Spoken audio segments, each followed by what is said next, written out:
Donc, il y a aussi peut-être, j'allais dire, il y a moyen de faire peut-être plus vite, peut-être, non? Moi, je pense qu'il y a aussi, et je pense que c'est bien de parler de sécurité. Je ne sais pas si c'est, un de vous 2 qui a parlé de sécurité. Je pense qu'il faut réussir d'abord donc ce démarrage que pour rester dans l'automobile, bon ça on va faire le parallélisme, je ne sais pas jusqu'à quel niveau, mais en tout cas, on n'est pas les experts d'automobile, mais il faut que le démarrage soit réussi. Qu'on a Mmh. un moteur qui tourne et qu'il y a pas de grincement ou de Qui ne s'arrête problématique. pas, qui ne cale pas. Absolument. Donc je pense que là, on a bien démarré le moteur. Après, donc il y a des prérequis pour faire venir plus de monde. Donc si je prends par exemple le cas, des sociétés de gestion, j'ai rappelé qu'il y a une nouvelle loi qui autorise les sociétés de gestion d'OPCM. Par la même occasion, je rappellerai que c'est un secteur qui est extrêmement réglementé. Ah oui. Un des secteurs les plus réglementés, au niveau du secteur financier, donc on ne fait absolument rien si on n'a pas les prérequis réglementaires qu'il faut. D'autant plus que quand il s'agit d'une évolution réglementaire, on doit s'assurer que nos véhicules d'investissement sont parfaitement conformes.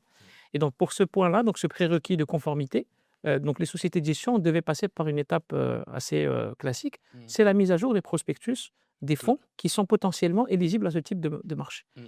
Donc je disais tout à l'heure qu'on est passé d'un univers d'investissement qui était relativement classique, actions, obligations, des liquidités, des AT et ainsi Oui. de suite, à un marché où on a un univers d'investissement qui est plus large.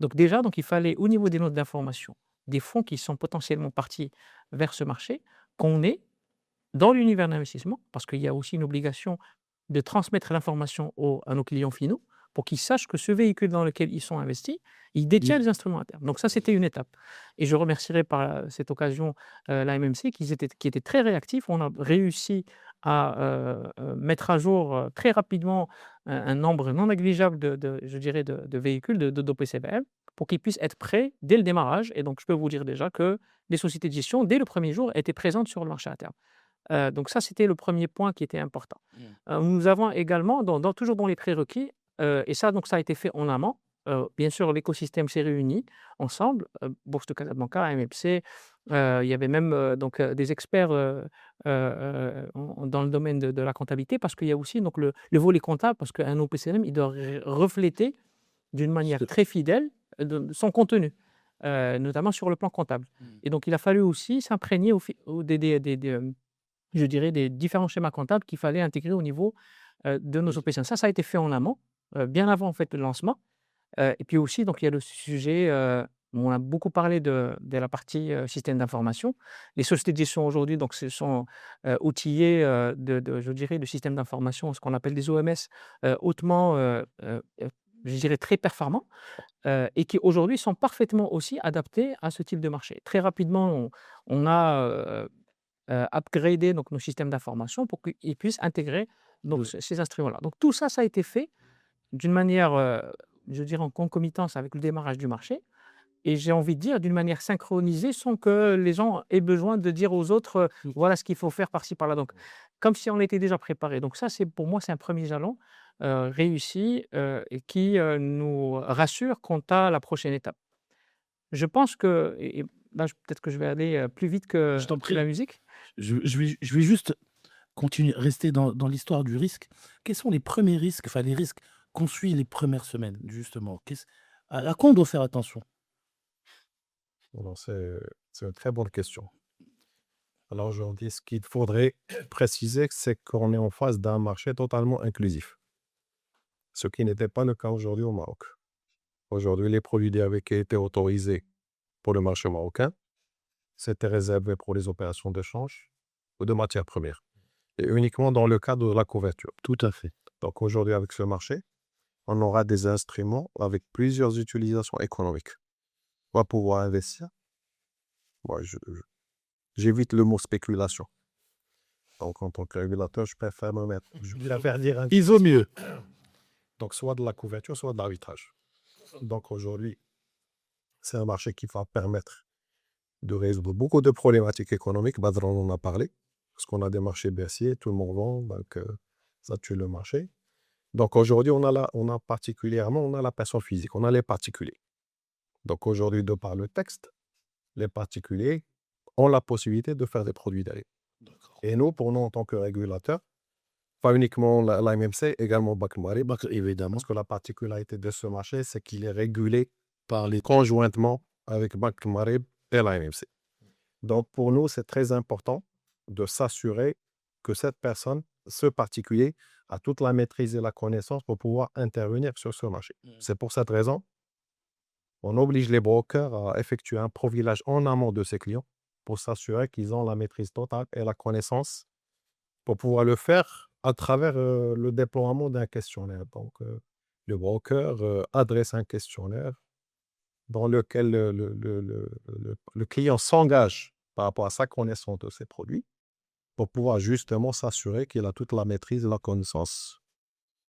Donc, demain, il ne revient pas vers le broker et lui dit j'ai perdu pour mon argent parce que la particularité des dérivés cotés, C'est c'est justement ça. c'est du levier. Mm. Aujourd'hui, pour un futur sur Maziva, on est sur un dépôt de garantie de 1500 dirhams par an mensuel qui dépasse les 13 000 dirhams, 14 000 dirhams. Donc, Mais c'est dur. pratiquement, on est dans le 10% de... J'aimerais avec bien des qu'on parle de seuils ces... élargis à 10%, justement. mais... J'aimerais bien qu'on développe un peu plus cet effet de levier et je pense que c'est primordial pour que les gens puissent investir dans... Là, je vous donne un exemple C'est qui est x8 très simple. si je ne m'abuse. C'est ça, c'est x8 l'effet de levier? Pratiquement, oui. Je vous donne un exemple qui est très simple. Vous allez vouloir acheter un contrat pour faciliter. Oui, oui. Un contrat, un futur sur Maziva. D'accord. D'accord? Donc, vous allez vous adresser, c'est Omar, il l'a dit, donc vous allez vous adresser à votre broker. Bien sûr, il y a des prérequis, parce que c'est évident. C'est des comptes cash dédiés, c'est une relation qui doit être formalisée, qui doit être contractualisée. Donc, vous allez émettre un ordre d'achat, vous allez acheter un contrat. Par exemple, le Maziva, il fait 1300 points. On a opté pour une valeur de points de 10 dirhams. Donc, on a un notionnel de 13 000 dirhams. 13 000 dirhams, si j'achète le contrat, économiquement, qu'est-ce qu'il va me permettre? Il va me permettre d'acheter le Maziva dans 3 mois ou dans 6 mois, dans 9 mois, au prix d'acquisition, au cours de cotation. Donc, 1300 x 10, on est à 13 000 dirhams. La différence par rapport au produit au comptant, c'est qu'on ne débourse pas tout le montant équivalent du notionnel.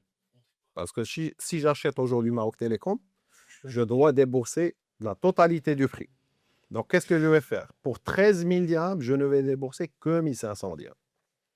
Les 1500 dirhams, c'est censé couvrir la perte potentielle maximale sur 2 jours en phase d'achat de compensation. Pourquoi? Pour pouvoir justement verrouiller ce risque. Pour n'importe quelle raison, même s'il est de bonne foi. Ou là, vous êtes pas de bonne foi. Vous ne vous manifestez pas. On doit être capable de couvrir le risque en avant. Donc, c'est ça le fonctionnement. Donc, pour 1500 dirhams, on s'expose sur 13 000 dirhams. Si on a une évolution de 5%, par exemple, une évolution favorable, 5% sur 1300, c'est 650 dirhams. Donc, vous allez faire un gain de 650 dirhams par rapport à 1500. Donc, vous êtes pratiquement sur 45% de performance. C'est ça le levier. C'est ça le levier. Ça, on ne l'a pas sur le comptant. Le comptant, le maximum de variation, c'est combien? C'est 10%. 10% pour 1500 dirhams, c'est 150 dirhams. Donc, vous voyez un peu la différence. C'est très risqué. C'est très risqué. Donc, il est très important de se focaliser sur la sensibilisation, l'éducation financière de tout l'écosystème. Lorsque l'intervenant il est qualifié, on est plus confortable en matière. Mais en phase de particulier, on est vraiment exigeant. En tant que régulateur, on est exigeant. Mais je rebondis sur ce que disait Basile. Je crois que ce qui est important, effectivement, c'est cet effet de levier, mais c'est surtout le fait que le risque est géré au jour le jour. C'est-à-dire que quand il y a une hausse, bon, il n'y a pas de risque. Mais quand il y a une baisse, il y a ce qu'on appelle des appels de marge. C'est-à-dire que celui qui investit doit pouvoir remettre un peu d'argent pour couvrir le risque de cette baisse. D'accord. Et donc, on neutralise de jour en jour le risque. Ce qui fait qu'au final, il n'y a pas de risque. Et ce risque est cascadé. C'est-à-dire que le client est appelé à couvrir sa marge auprès du négociateur. Le négociateur fait de même, il a une position auprès de son compensateur il doit faire la même chose et le compensateur doit le faire auprès de la chambre de compensation. Et donc cette cascade fait que, bah, voilà, on maîtrise le risque de contrepartie sur ce marché-là et c'est ce qui permet de pouvoir, En Je fait, pense on qu'il a faut vraiment zéro, avoir de il y a zéro risque. On ne tolère pas le risque. Pourquoi? Parce qu'on est sur des marchés réglementés. Les opérations sont interliées.